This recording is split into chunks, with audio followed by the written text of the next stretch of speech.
하나님의 은혜가 오늘 예배 참석한 성도 여러분들 함께 하시기를 예수님의 이름으로 축복합니다. 11월은 기도의 달입니다. 다니엘은 세일에 21일 동안이죠. 그 기간 뜻을 정하고 좋은 떡을 먹지 아니하고 고기와 포도주를 입에 대지 아니하며 또 머리에 기름을 바르지 아니하고 하나님 앞에 전력으로 기도하기에 힘썼습니다. 그 다니엘 기도 어제부터 시작이 됐죠. 우리 모두 참여해서 하나님의 놀라운 은혜 받으시기를 예수님의 이름으로 축복합니다. 어떤 성경학자는 로마서 8장을 놓고 문학적으로 이런 표현을 했습니다. 성경 전체를 통해서 흐르던 여러 갈래의 강물이 로마서 8장에서 하나의 생명수강을 이루어 하나님의 어린 양 보좌 앞에 갈린 수정처럼 맑게 흐르고 있다. 또 어떤 분은 성경이 다 불타 없어져도 로마서 8장만 있으면 구원받을 수 있다라는 말까지 했습니다. 우리가 믿기로는 성경에 있는 모든 말씀이 하나님의 진리입니다. 그렇기 때문에 어느 말씀이 더 좋고 어느 말씀이 덜 좋고 그런 식으로 말하는 것은 바람직하지 못하다고 할 수 있습니다. 단지 로마서 8장을 놓고 그렇게 극찬하는 것은 대단히 은혜스러운 말씀이다. 이것을 설명하기 위함인 것이죠. 로마서 8장 말씀을 평소 즐겨 외우신다는 한 목사님은 이 말씀을 마음에 담고 생활하다 보면 새록새록 받는 은혜가 많습니다. 우리는 곤고한 인생의 여로에서 힘겹게 걸어가는 나그네입니다. 갖가지 인생고로 인한 어두운 그림자가 시시때때로 우리를 향해 엄습해 옵니다. 그때마다 이 로마서 8장을 마음에 담고 깊이 묵상하면 힘과 용기를 얻을 수 있습니다. 8장에 담긴 39절의 말씀은 우리가 겪는 갖가지 문제들에 대한 가히 전천후적인 답을 주고 있습니다. 믿음이 흔들릴 때, 하나님의 사랑이 의심스러울 때, 마음의 정욕이 발동할 때, 성령의 은혜가 의심날 때, 고독을 느낄 때, 기도에 응답이 오지 않을 때, 고통에 빠졌을 때, 소망이 흐려질 때 어느 경우를 막론하고 이 로마서 8장 말씀은 성령이 주시는 하나님의 응답이 됩니다 라고 감동적인 고백을 했습니다. 바울은 로마서 8장 1절에 그러므로 이렇게 시작을 하고 있습니다. 그것은 앞서 로마서 1장부터 7장까지의 모든 말씀, 하나님의 복음이 무엇인가를 상세하게 설명하고 있는 모든 말씀을 다 이어주고 있는 겁니다. 로마서 3장 24절에 그리스도 예수 안에 있는 속량으로 말미암아 하나님의 은혜로 값없이 의롭다함을 얻은 자 되었느니라. 저와 여러분들이 하나님의 은혜로 값없이 의롭다, 구원받았다라고 하는 말이죠.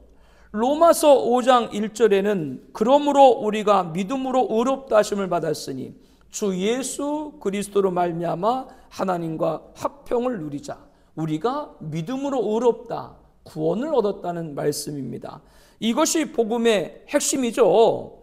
예수님 앞으로 나오는 자는 이미 죄의 종이 아니고 얽매였던 율법에서 모두 다 벗어나고 우리는 구원받은 의로운 하나님의 자녀가 된 것이죠. 이렇게 1장부터 7장까지 모든 의미를 담고 있는 것이 8장 1절에 그러므로 앞에 있는 모든 핵심의 복음을 다 포함하고 있다라고 하는 겁니다. 그러므로 때문에 우리는 8장 안에 있는 은혜를 우리가 하나하나 찾아갈 수가 있는데요. 로마서 8장 1절 말씀을 보겠습니다. 그러므로 이제 그리스도 예수 안에 있는 자에게는 결코 정죄함이 없나니 믿음으로 그리스도 예수 안에 들어온 자는 어떤 일이 있어도 하나님 앞에 죄인으로 고소당하지 않습니다. 우리를 고소할 자도 없고 하나님 역시 우리를 죄인으로 보지 않는다라는 말씀이죠. 이것만큼 기가 막힌 말씀이 어디 있습니까? 사도 바울은 우리가 정죄당할 수 없는 보다 실질적인 이유를 설명하고 있습니다. 우리가 정죄당하지 않는 실질적인 이유가 무엇입니까? 그것은 성령입니다. 성령이야말로 우리가 정죄받을 수 없는 결정적인 실제적 이유가 되죠. 그 이유는 성령님께서는 예수님의 십자가 대속으로 우리가 죄사함 받고 구원받은 것을 믿게 하시는 줄로 믿습니다. 그러므로 성령께서 우리로 하여금 예수님 십자가 대속으로 죄사함 얻게 됨을 믿게 하기 때문에 성령께서는 우리를 어느 누구도 우리에게 죄인이라고 정죄할 수 없도록 그렇게 하시는 것이죠. 바울은 그렇기 때문에 이런 성령에 관해서 말하지 않고는 견딜 수 없기 때문에 많은 지면을 활용해서 설명하고 있습니다. 로마서 8장을 보게 되면 성령이 무려 20번이나 등장합니다. 그래서 어떤 분은 로마서 8장을 성령장 그렇게 부르기까지 하죠. 성령이 충만한 말씀이고 성령이 역사하는 말씀이고 성령을 통해서 우리를 은총의 보좌로 인도하는 말씀이기 때문입니다. 그러므로 우리가 먼저 분명히 믿어야 할 것이 있습니다. 우리가 예수님을 영접하는 순간 그때 우리 마음에 누가 임하세요? 성령 하나님이 임하신다라고 하는 것이죠. 예수 믿는 사람은 예 없이 성령을 모시고 삽니다. 여러분은 누구를 모시고 사는 분이라고요? 성령을 모시고 사는 분입니다. 그래서 9절에 이런 말을 하죠. 만일 너희 속에 하나님의 영이 거하시면 너희가 육신에 있지 아니하고 영에 있나니 누구든지 그리스도의 영이 없으면 그리스도의 사람이 아니라. 예수 믿는 사람인가 아닌가를 판정하는 기준이 어디 있는가? 그것은 다른 것이 아니라 그리스도의 영이 없으면 그리스도의 사람이 아니다. 그리스도의 영은 누구예요? 성령 하나님이시죠. 만약 이것을 부정한다면 예수 믿는 사람이 아닌 것입니다. 성령을 모시고 사는 사람은 몇 가지 특징이 있습니다. 9절을 다시 한번 볼게요. 만일 너희 속에 하나님의 영이 거하시면 너희가 육신에 있지 아니하고 영에 있나니 누구든지 그리스도의 영이 없으면 그리스도의 사람이 아니라.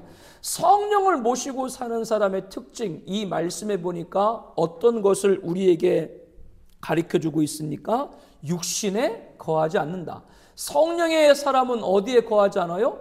육신에 거하지 않는다. 우리는 이제 옛사람이 아닙니다. 죄에 끌려다니는 사람이 아닙니다. 육신의 소욕에 지배를 당하는 사람이 아닙니다. 그 대신 성령 안에서 거하는 사람이고 성령의 지배를 받는 사람이죠. 이어서 10절에 이와 같이 말씀하죠. 또 그리스도께서 너희 안에 계시면 몸은 죄로 말미암아 죽은 것이나 영은 의로 말미암아 살아있는 것이니라. 성령을 모신 사람은 그 영이 그리스도의 의를 힘입어서 새 생명을 얻습니다. 육은 이미 죽었다라고 말하죠. 여기서 몸은 죄로 인해 죽었다라고 하는 말은 우리의 범죄로 인해서 육신은 부패했다 또는 우리 육신은 악으로 돌아간다라는 것을 이야기합니다.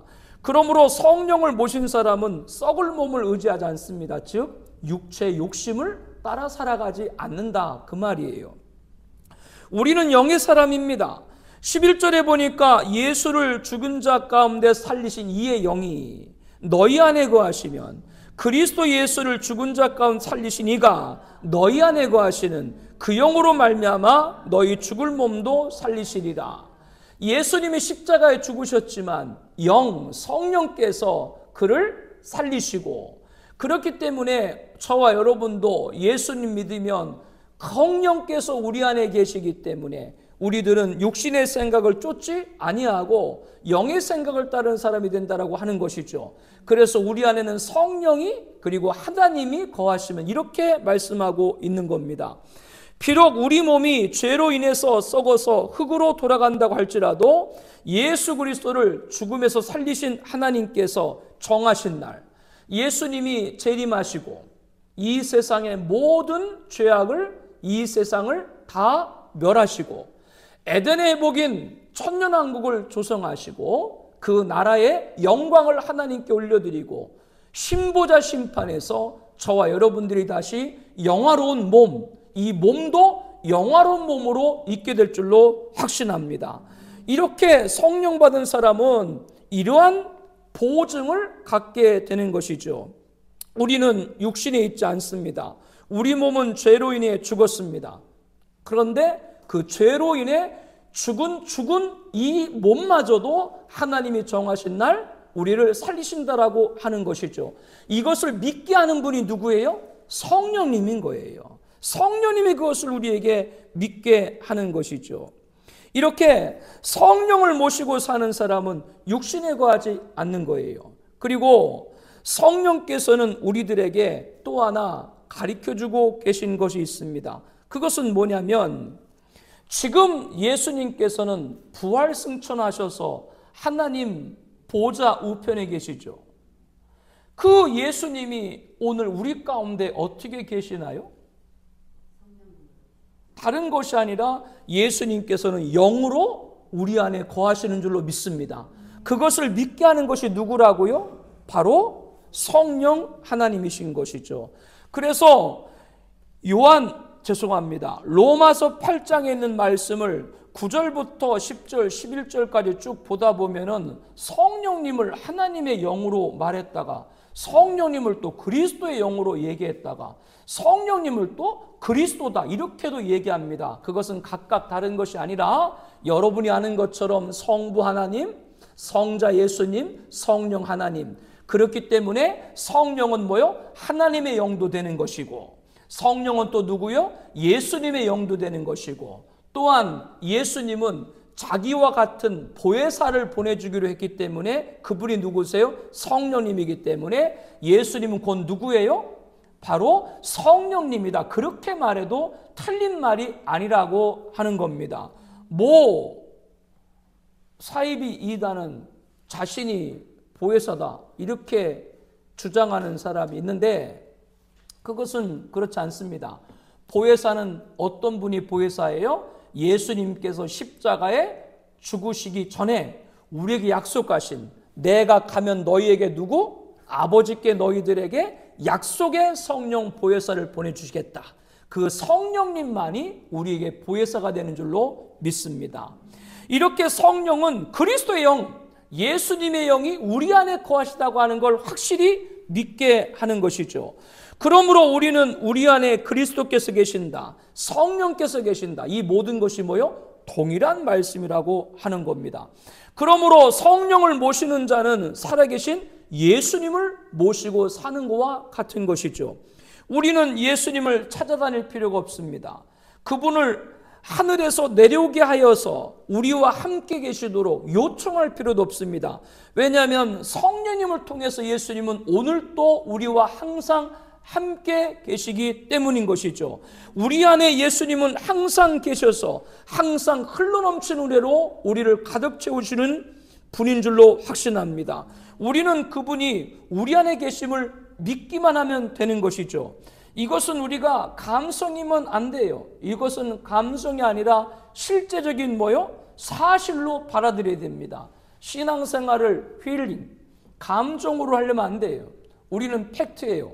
내 감정에 따라 움직여지지 않더라도 하나님의 말씀이면 믿는 여러분 되길 축복합니다. 그게 신앙생활인 거예요. 감정은 수시로 변하기 때문에 그렇죠.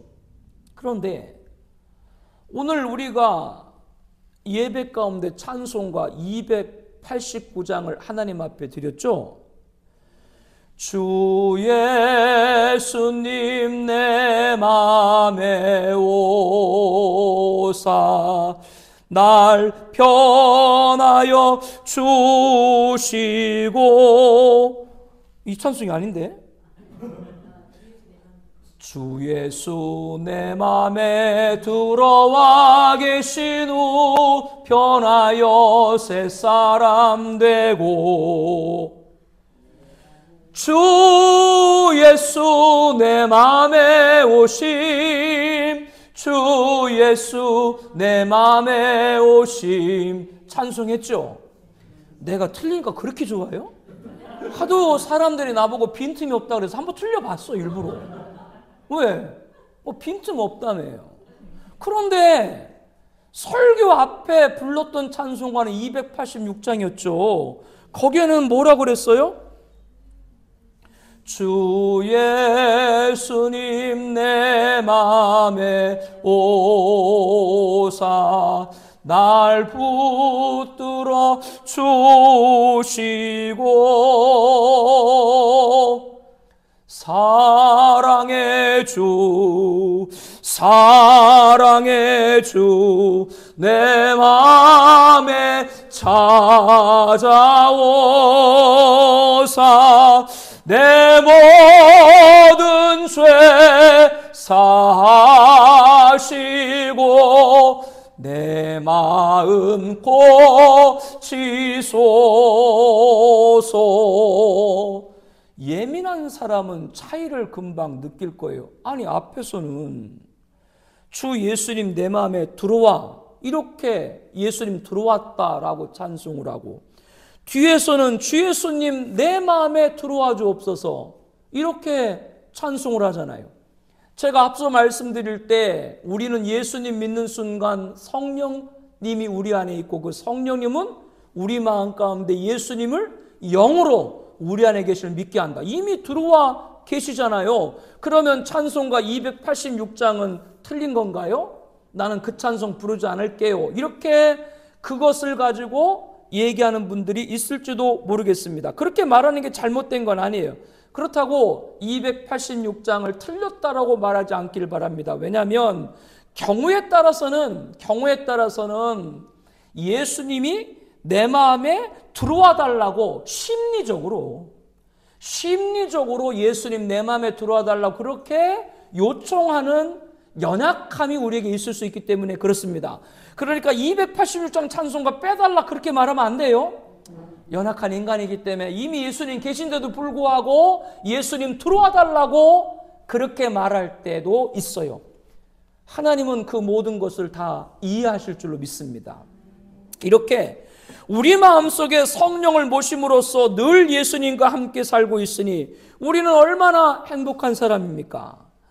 이렇게 행복은 오늘 우리 마음속에 다시 한번 예수님 우리 안에 있는 것, 그것이 우리에게 행복인 걸 다시 한번 감사하는 오늘 예배가 되기를 주의 이름으로 축복합니다. 다음으로 우리가 알아야 될 것은, 그러면 도대체 성령이 무엇을 하셨기에 우리가 이제는 죄인이다 라고 고소도 당하지 않고 정죄도 당하지 않게 됐는가라고 하는 것인가? 여기선 두 가지로 답할 수 있습니다. 하나는 성령께서 죄와 사망의 법에서 우리를 해방시켰기 때문에 그렇습니다. 2절에 말씀하죠. 그리스도 예수 안에 있는 생명의 성령의 법이 죄와 사망의 법에서 너를 해방했다. 또 다른 이유가 있습니다. 우리로 하여금 율법의 요구를 이루도록 하기 위해서입니다. 4절에 말씀하죠. 육신을 따르지 않고 그 영을 따라 행하는 우리에게 율법의 요구가 이루어지게 하려 하심이니라. 성령께서는 무엇을 근거해서 우리로 하여금 율법의 요구를 이루도록 하시는 것인가? 그 근거가 3절에 나와 있는 거예요. 율법이 육신으로 말미암아 연약하여 할 수 없는 그것을 하나님은 아시나니 곧 죄로 말미암아 자기 아들을 죄 없는 육신의 모양으로 보내어 육신의 죄를 정하사. 우리말 성경에는 나와 있지 않지만 3절 이 앞에는 왜냐하면 이라고 하는 접속사를 넣을 수가 있습니다. 그래서 3절의 이 말씀의 내용은 2절의 말씀, 죄와 사망의 법에서 우리를 해방했다. 우리가 어떻게 죄와 사망의 법에서 해방됐는가를 근거를 3절에서 말씀해 주고 있는 거예요.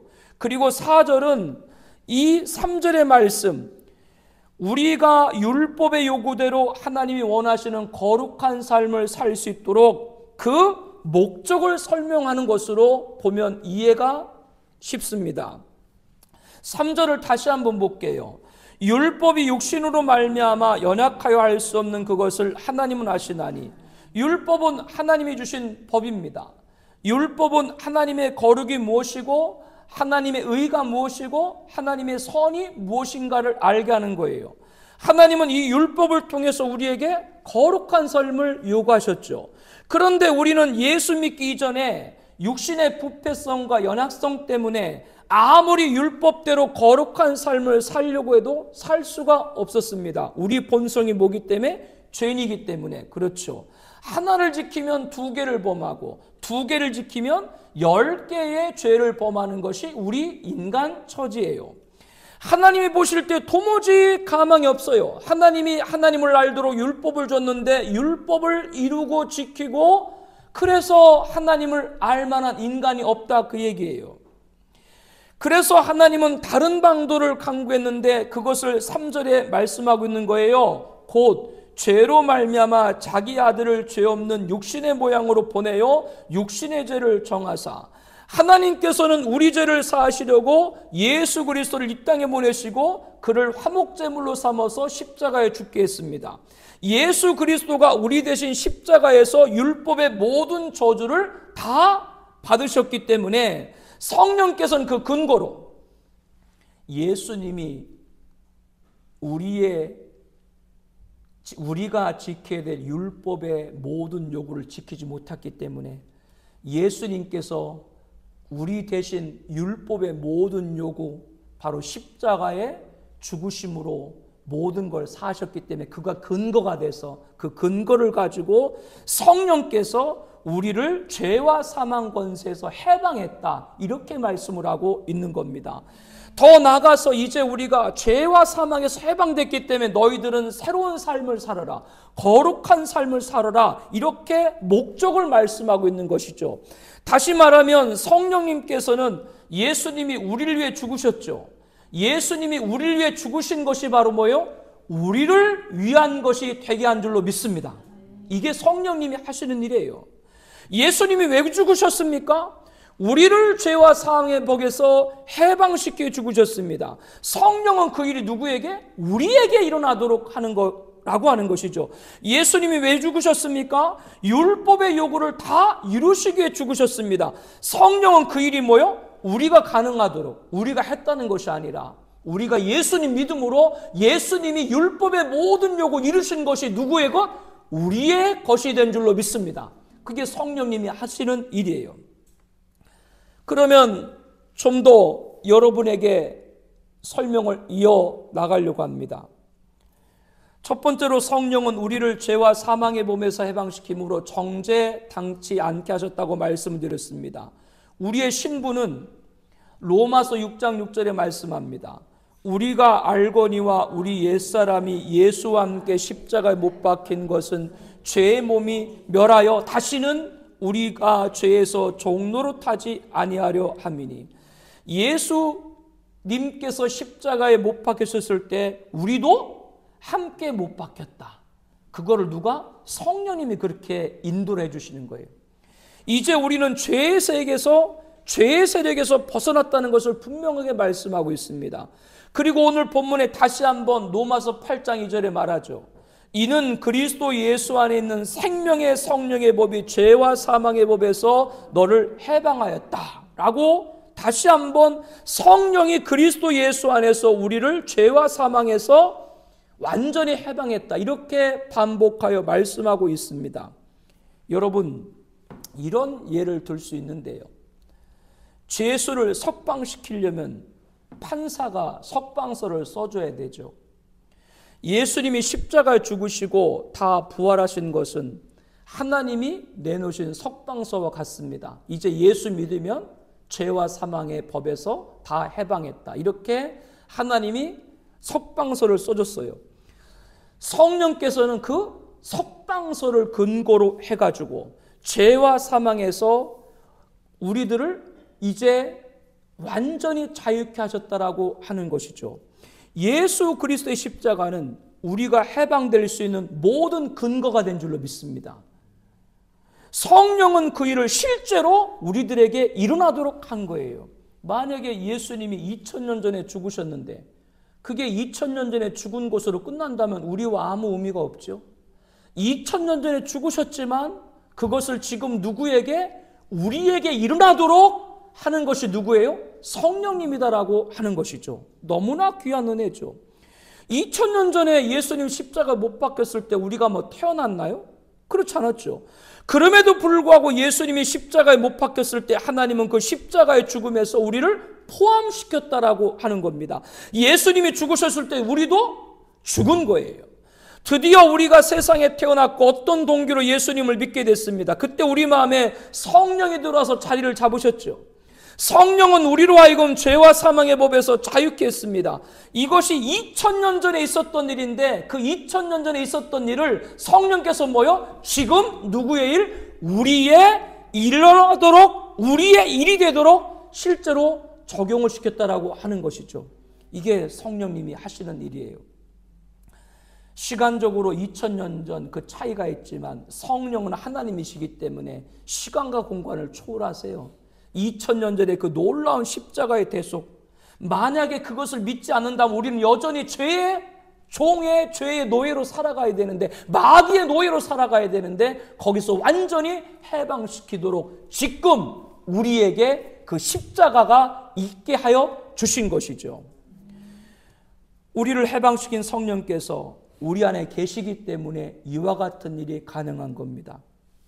예나 지금이나 어릴 때는 싸움질을 많이 합니다. 친구끼리 싸우기도 하고 때로는 학교나 동네 선후배끼리 싸우기도 하죠. 중학생 때 동네 친구들하고 그리고 선후배하고 모여가지고 두 팀으로 나누어서 야구 시합을 했어요. 그때 우리 중학교 때 프로야구가 창단이 시작이 됐거든요. 그래서 야구 열풍이 대단했습니다. 글러브를 사야 되는데 돈이 없어요. 시골에서 글러브를 어떻게 사요? 배트를 어떻게 사요? 달래라고 알아요? 달래? 달래? 몰라요? 그거를 밭이나 산에 가면 달래가 있는데 그거를 캐요. 그거를 캐가지고 한약방에 갖다 주면 아저씨가 그거를 무게를 달아서 돈을 줬어요. 도대체 나는 가끔 얘기하다 보면 내가 뭐 화성에 있었던 일을 얘기하는 거, 이거 얼마 안 된 일이에요. 그래서 지금 뭐 돈 안 준 분은 기침을 하고 계신데, 그래가지고 그거를 열심히 여름방학 내내 매일매일 그거를 캐가지고, 그래서 그걸 모아가지고 배트 사고 글러브 사고 그랬다니까요. 자, 그래서 시합을 했어요. 그런데 우리 팀 투수하고 상대편 타자하고 시비가 붙은 거예요, 서로. 그런데 상대팀 이 타자가 나이도 더 많고 우리 팀 투수보다 나이도 더 많고 심도 더 세고 키도 더 커요. 그러니까 싸움하는데 어떻게 해요? 상대팀 타자한테 우리 투수가 실컷 두들겨 맞았죠. 눈탱이가 막 밤탱이 되게 맞았어요. 그래가지고 이 우리 팀 투수가 화가 나가지고 씩씩거리면서 집에 갔어요. 상대팀 타자는 의기양양하죠. 자기가 팼다 이거지. 옛날에는 이 머리에 막 땜빵하고 이랬어요. 이게 막 찢어지고 그래가지고. 이 땜빵도 몰라요? 영구 이렇게 땜빵, 그게 맞아서 그렇게 된 거라니까요. 그런데 잠시 후에 이 흠씬 두들겨 맞았던 그 투수의 친형이 친구를 데리고 온 거예요. 그러니까 상대팀 타자가 그거를 보더니 주눅을 들기 시작하더니 다리를 부들부들 떨어요. 투수의 친형과 그 친구가 와가지고 두 명이 어떻게 했겠어요? 상대팀 타자를 2배, 3배, 몇 배를 더 응징을 한 거죠. 여기에 비유해서 조금 비유가 맞는지 모르겠는데요. 성령님은 마치 투수의 형과 같은 분이라고 여러분들이 비유해서 생각하시면 됩니다. 우리가 성령을 모시기 전에 날마다 육신 때문에 죄로 두들겨 맞은 거예요. 이리저리 죄로 끌려다녔다 그 말이에요. 그런데 성령께서도 내 마음에 오시자, 내 마음에 자리를 잡으시자마자 행패를 부렸던 죄가 이제는 맥을 못 쳐요. 사망이 이제는 맥을 못 쳐요. 죄욕이 이제는 맥을 못 쳐요. 이것이 성령을 모신 사람의 특징이에요. 여러분이 성령이 여러분 안에 계실 믿습니까? 그렇다면 여러분은 아무도 정죄를 못해요. 이제 마귀가 우리를 죄인이라고 고소할 수 없다 그 말이에요. 성령이 생명의 능력으로 우리를 죄와 사망에서 해방시켰는데 누가 감히 우리를 죄인이라고 말할 수가 있겠어요? 성령을 통해 승리하신 그리스도가 우리 안에 계시는데 누가 우리를 죄인이라고 고소할 수 있겠어요? 아무리 우리를 정죄하거나 아무도 우리를 정죄하거나 고소할 수가 없습니다. 이 사실을 믿으면 성령을 보내신 하나님을 찬양하지 않을 수 없게 되죠. 그러니까 예수님께서 자신이 십자가에 죽으시는 것이 오히려 너희들에게 유익이다. 왜냐하면 내가 가야 보혜사 성령이 너희가 올 것이다. 예수님이 그래서 그렇게 말씀을 하신 거예요. 두 번째로 성령은 우리가 하나님이 원하시는 거룩한 삶을 살 수 있게 하기 때문에 우리가 정죄당하지 않게 합니다. 4절에 육신을 따르지 않고 그 영을 따라 행하는 우리에게 율법의 요구가 이루어지게 하려 합니다. 여기서 예수님이 십자가에 우리를 위하여 대신 죽으신 목적 가운데 하나를 밝히고 있습니다. 여러분, 예수님이 십자가에 죽으신 이유가 뭐라 그랬어요? 우리에게 구원, 영원한 생명을 주시기 위함이죠. 그런데 또 하나 여러분들이 간과하지 말아야 될 것이 있는 것인데 그것은 율법이 요구하는 거룩한 삶을 이제는 살아가도록 했다라고 하는 겁니다. 사실 우리가 예수님을 모를 때는 하나님을 순종하는 것이 불가능했어요. 우리는 육신의 일에만 골몰했어요. 그래서 5절부터 8절까지가 그 얘기예요. 육신을 따르는 자는 육신의 일을, 영을 따르는 자는 영의 일을 생각하다니 육신의 생각은 사망이요 영의 생각은 생명과 평안이라. 육신의 생각은 하나님과 원수가 되나니 이는 하나님의 법에 굴복하지 아니할 뿐 아니라 할 수도 없습니다. 육신에 있는 자들은 하나님을 기쁘시게 할 수 없느니라. 육신의 생각은 하나님과 뭐가 된다고요? 원수가 된다고 말합니다. 하나님께 순종하지 않으니까 원수가 될 수밖에 없는 것이죠. 그런 사람은 매사에 자기중심적이에요. 그래서 지구가 누구를 향해서 돌아요? 자기를 향해서 도는 사람이 주변에 많아요. 그리고 세상 지약이죠. 놀고 마시고 즐기고 항상 땅의 것만 생각하는 버릇이 있습니다. 이것이 바로 누구라고요? 육신의 일, 바로 육의 일을 생각하는 사람들이죠. 교회 다니면서도 아직 영적으로 은혜 받지 못한 분은 이런 태도에 있을지 모르겠어요. 여러분은 매일 어떤 생각을 하세요? 눈 뜨면 여러분들 제일 무슨 생각을 먼저 하세요? 예수님. 아니야, 그냥 그렇게 얘기하자고. 그냥 그렇게라도 얘기해야지. 그런데 우리들 생각이라는 게 자기 자신 생각하고 세상에 있다라고 하면 이건 단순한 문제가 아닙니다. 생각이란 무섭기 때문에 그렇습니다. 누구나는 처음에는 단순히 생각할 수 있을지 모르지만 점차로 생각하다 보면 그 생각에 깊이 빠져버리기 때문에 그렇죠. 그래서 사람은 무슨 생각을 하냐에 따라서 행동이 달라집니다. 결국 그 행동이 뭐요? 그 사람의 운명을 결정지을 때도 있기 때문에 그렇습니다. 자기가 고양이로 변화된다라고 생각하는 한 부인이 계셨어요. 아멜라라고 하는 부인이신데 이분은 20년 동안 고양이 음식을 먹고 살았어요.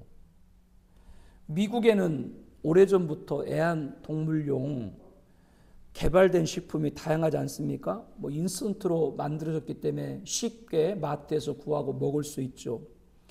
어느 날 이 부인이 키우던 고양이가 그만 죽어버리고 만 거예요. 그런데 넉넉한 처지가 아니었기 때문에 이분이 예비로 사두었던 고양이 밥이 많이 남았던 거예요. 그래서 그것을 식사 때마다 먹기 시작했는데 그게 습관이 돼가지고 20년 동안이나 고양이 밥을 먹은 거예요. 그래서 그런지 진짜 고양이 행사를 하기 시작했습니다.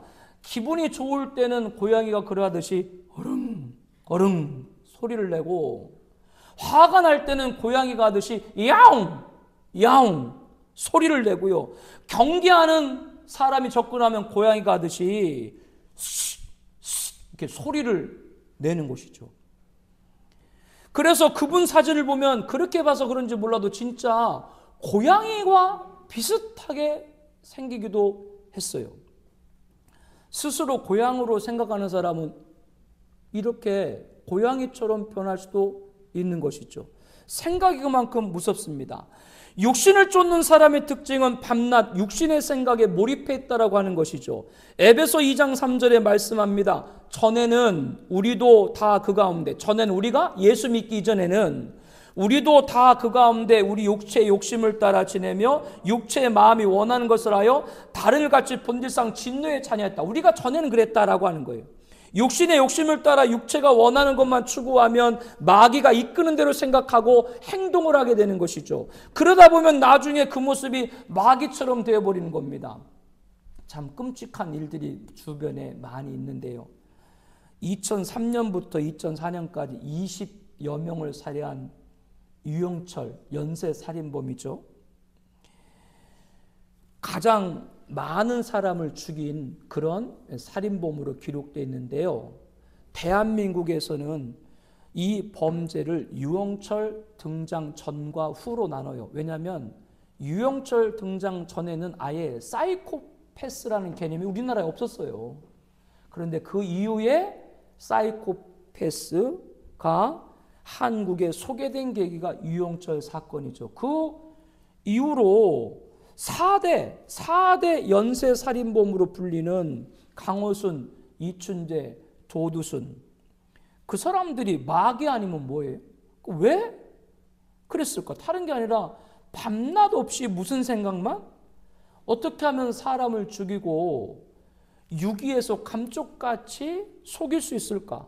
예전에는 돈이나 이런 거를 갖기 위해서 사람의 목숨을 해왔는데 이제는 뭐 이 사람들은 돈과도 별로 관계없이 그냥 사람을 살해하는 데 목적을 둔 그런 사건인 거예요.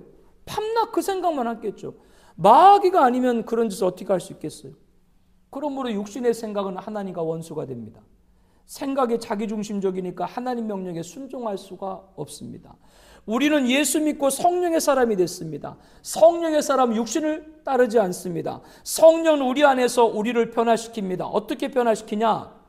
여러분 7절 말씀에 육신의 생각은 하나님과 원수가 되나니 이는 하나님의 법에 굴복하지 않을 뿐 아니라 할 수도 없음이라. 육신에 있는 자들은 하나님 기쁘시가 없었다. 기쁘시게 할 수 없느니라. 이거를 반대로 읽으면 돼요. 성령의 생각은 하나님의 생각과 일치가 되나니 이는 하나님의 법에 굴복하기 때문이니라. 성령에 있는 자들은 하나님을 기쁘시게 할 수 있느니라. 아멘. 이 7, 8절을 이렇게 바꿔 읽으면 돼요. 성령은 우리로 하여금 하나님 마음과 일치하도록 하게 하는 줄로 믿습니다. 어떻게 하면 하나님을 기쁘시게 할까? 어떻게 하면 하나님이 원하는 뜻에 순종할까? 어떻게 하면 하나님께 감사하게 할까? 그것만 생각하는 줄로 믿습니다. 그러면 결국 하나님을 기쁘시게 하는 자가 되는 것이죠. 오늘 본문에 나오는 생각을 영어 성경에는 마인드로 번역을 하고 있는데요. 마음이니까요. 근데 이것을 마인드만 아니고 이것을 think 또는 heart 이렇게 번역할 수 있습니다. 왜냐하면 우리가 생각은 곧 마음이기 때문에 그렇죠. 우리 마음에 어떤 생각 하나에 따라서 그것이 행동으로 나오기 때문에 그렇습니다. 여러분 마음 가운데는 다시 성령이 주시는 생각하는 은혜가 있길 바랍니다. 왜냐하면 그래야 우리들에게 무엇을? 생명과 평안을 준다라고 말씀하고 있기 때문에 그렇죠. 6절에 육신의 생각은 사망이요 영의 생각은 생명과 평안이다. 생명 있는 삶은 뭐냐? 다른 것이 아니라 영에 지배되는 삶, 그리스도가 중심이 되는 삶, 하나님을 기쁘게 하는 삶이 됩니다. 여러분 거룩한 생활은 따로 있는 것이 아니라 하나님이 생각하는 걸 내가 생각하면 거룩한 삶이 되는 줄로 압니다. 하나님의 뜻을 나의 뜻으로 받들면 그것이 성결한 삶이 되는 줄로 믿습니다. 그 사람은 율법을 지키게 해요. 여기서 제 말을 오해하면 안 돼요. 우리들은 구원받기 위해서 율법을 지키는 것이 아니에요. 율법을 지켜서 구원받을 사람은 아무도 없어요. 그렇기 때문에 예수님이 율법의 요구를 대신 지시고 십자가에 죽으신 거예요. 그러나 예수 믿고 구원받은 사람은 이제 그 율법을 하나님의 거룩한, 하나님이 원하신 거룩함을 따라 살도록 노력하는 줄로 믿습니다. 그래서 율법을 따른다는 말은 뭐 율법의 계명, 뭐 율법의 조항을 내가 이거 지켰다 저거 지켰다 그게 아니라 율법의 정신을 지킨다. 율법의 정신을 따른다. 여러분 로마서 13장 10절에 말합니다. 사랑은 이웃에게 악을 행하지 아니하니 그러므로 사랑은 율법의 완성이다. 사랑은 율법의 뭐요? 완성이다. 하나님을 사랑하는 마음이 있고 이웃을 사랑하는 마음이 생기면 율법의 요구대로 사는 사람입니다. 성령을 알지 못했을 때는 사랑한다는 것이 하나님을 사랑하는 것이 불가능했죠. 자기를 너무 사랑했죠. 그런데 성령을 모시고 난 다음에 뭐요? 하나님을 사랑하고 이웃을 사랑하고 교회를 사랑하고 성도를 사랑하고 목사님을 사랑해야 될 줄로 믿습니다. 그래서 저와 여러분들이 이제는 다시 한번 오해하면 안 되기 때문에 반복할게요. 구원받기 위해서 율법을 지키는 게 아니에요. 그럴 사람 아무도 없어요. 율법을 어떻게 지켜요? 그건 하나님의 법을 인간이 어떻게 지켜요? 지킬 수 없죠. 그렇기 때문에 그 모든 요구를 대신 누가? 예수님이 다 담당하시고 십자가에 죽으시고 우리에게 구원을 줬고 구원받은 우리는 이제 뭐요? 그 율법, 하나님이 원하시는 거룩한 것이 무엇인가를 따라가는 거예요. 성령님 우리에게 그것을 자꾸 생각나게 하는 거예요. 그때 우리가 생명 있는 삶이 될 줄로 믿습니다. 그럴 때 우리 마음에 뭐요? 평안이 오는 것이죠. 부모님과 충돌하면 마음이 평안해요, 안 해요? 그와 같이 하나님과 뭐요? 우리가 하나님 뜻에 어긋나지 않는 삶을 살면 평안을 저와 여러분들이 누리게 되는 것이죠. 여러분들 교회 다닌다고 하면서도 평안을 누리지 못하는 걸 다른 데에 평안을 구하지 마. 사람에게 평안을 구하지 마요. 하나님 관계에서 평안을 구하길 바랍니다. 그때 평안이 오는 거예요. 다른 데서 여러분들 평안을 얻으려고 하면 안 돼요. 그런데 성령께서 지시하는 길이 아닌 엉뚱한 길로 가면 성령이 탄식하죠. 성령이 탄식하면 내 마음에 뭐요? 갈등이 일어나겠죠. 가끔 주일 성수를 온전히 하지 못하고 야외나 모임에 가는 분들이 있죠. 성령님이 탄식할까요? 안 할까요? 성령님이 탄식하시겠죠. 그러면 내 마음이 평안해요? 안 평안해요? 놀면서 하루 종일 불안하죠. 겉으로는 웃지만 속으로는 뭐요? 이거 내가 오늘 주일 성수 안 하고 왔는데 무슨 사고라도 나지 않을까 그런 불안이 엄습해 오죠. 나들이를 그것을 마음의 평안과 맞바꾼 대가라고 할 수 있죠. 집안에 애경사나 모임이 있을 때 주일 예배를 쉽게 포기하는 경우들이 있습니다. 그러나 우리들이 전날 토요일 날 미리 찾아갈 수도 있고 조금만 신경을 쓰면 얼마든지 드릴 수 있죠. 여러분 인간관계를 무시하라고 하는 것이 아니고요. 성령의 사람은 하나님이 기뻐하는 일을 먼저 하게 될 줄로 믿습니다. 그렇게 하면 인간관계도 하나님이 책임져 줄 줄로 믿습니다. 그래야 그때 마음에 생명과 평안이 오는 거예요. 이게 자꾸 성령님은 그런 일을 하는 거예요. 그 성령을 쫓는 우리가 되길 축복합니다. 사랑하는 청아 비전교회 공동체 가족 여러분, 우리는 성령의 사람입니다. 성령께서 우리로 하여금 그리스도와 함께 사는 자가 되게 했습니다. 동시에 우리를 죄와 사망의 법에서 자유케 했습니다. 뿐만 아니죠. 성령께서는 우리 안에 거하시면서 우리의 모든 생각을 뭐요? 이끌어 가세요. 우리가 거룩한 삶을 살 수 있도록 우리의 모든 행동을 지배하세요. 성령 때문에 우리는 하나님 율법에 순종하면서 그 하나님을 기쁘시게 할 수 있는 것이죠. 이와 같이 성령을 통해서 죄와 사망의 법에서 자유함을 받은 우리가 어떻게 정잠을 받을 수가 있겠습니까? 이제 성령을 따라 하나님께 순종하는 삶을 사는 우리가 어떻게 정죄당을 당할 수가 있겠습니까? 아무도 우리를 죄인할 수 없습니다. 아무도 우리를 하나님 앞에 고소할 수가 없는 것이죠. 하나님도 우리를 보고 죄인이라고 하지 않습니다. 바로 이것이 성령을 모시고 사는 사람의 특권이고 기쁨이고 영광인 줄로 믿습니다. 1절 말씀 다 같이 큰 소리로 믿습니다. 그러므로 이제 그리스도 예수 안에 있는 자에게는 결코 정죄함이 없나니. 아멘. 우리 함께 기도하겠습니다. 여러분 기도 제목 있죠? 앞에 스크린도 있고 여러분 주보 사이에 기도 제목 있습니다. 함께 있습니다. 예수님을 믿으면 어느 누구도 우리를 죄인으로 정죄할 수도 고소할 수도 없습니다. 하나님 우리는 죄인으로 보지 않습니다. 성령께서 2000년 전 예수님 십자가에 죽으신 일을 우리에게 일어나도록 실제로 적용하십니다. 그러므로 우리는 다시 죄의 종이 될 수 없게 하십니다. 성령님을 항상 마음에 모시고 살 수 있게 하옵소서. 성령님은 육신의 일이 아니라 영의 일을 생각나게 하십니다. 육신의 생각은 하나님과 원수가 됩니다. 하나님의 마음이 일치할 수 있을까? 기쁘시게 할까? 순종할 수 있을까? 성령의 생각을 하게 하옵소서. 성령을 따르는 사람은 그 마음이 항상 하나님에게 가 있습니다. 자기 자신 욕망이 따로 없습니다. 그리스도의 뜻이 바로 자기 뜻입니다. 성령의 생각을 마음이 지배받게 하옵소서. 성령의 사람은 성령의 생각으로 생명을 얻습니다. 생명의 삶은 하나님 율법에 담겨있는 정신대로 살게 합니다. 사랑은 율법의 완성입니다. 성령의 사람으로 자기보다 하나님을 그리고 이웃을 사랑하는 자가 되게 하옵소서. 성령의 사람은 성령의 생각으로 평안을 얻습니다. 마음을 평안한 다른 데서 찾지 말고 성령을 따라 행동하는 데 찾게 하옵소서. 인간의 관계로 평안을 찾지 말고 성령의 인도로 평안을 찾고 하나님이 인간관계까지 책임져 주시는 체험을 하게 하옵소서. 우리 한번 이 제목 통성으로 다시 한번 기도합니다.